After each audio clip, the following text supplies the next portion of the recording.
Parmi toutes ces hormones, il y en a certaines qui sont super importantes pour votre santé et votre perte de poids. On appelle ça les hormones thyroïdiennes, fabriquées par la glande thyroïde.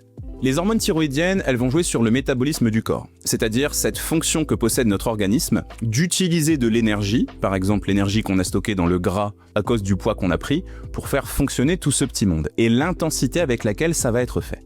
Pour faire simple, si la thyroïde fonctionne mal, votre corps va tourner au ralenti. On appelle ça avoir un métabolisme lent, et on dit parfois même avoir un métabolisme bloqué. Vous avez très certainement déjà entendu parler de ça, je l'imagine en tout cas, et finalement vous n'allez pas forcément prendre du poids, mais vous allez vraiment avoir beaucoup de difficultés à en perdre.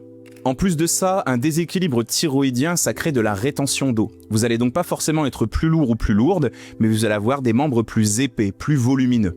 Et ça, en fait, c'est vraiment problématique parce que, à l'inverse du poids, qui est un chiffre assez théorique, dont on prend conscience quand on monte sur la balance, eh bien, la place dans vos vêtements, l'épaisseur de vos membres, c'est quelque chose de concret que vous constatez tous les matins, par exemple, quand vous vous habillez.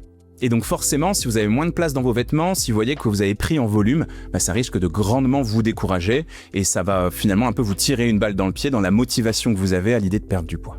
Mais en plus de ça, un déséquilibre thyroïdien, ça épuise, ça crée de la fatigue chronique. Et bien évidemment, si vous êtes fatigué, vous avez davantage envie de sucre. Et puis vous allez aussi, tout à fait logiquement, manquer de motivation à bouger un peu plus pour vous dépenser afin de perdre plus de poids.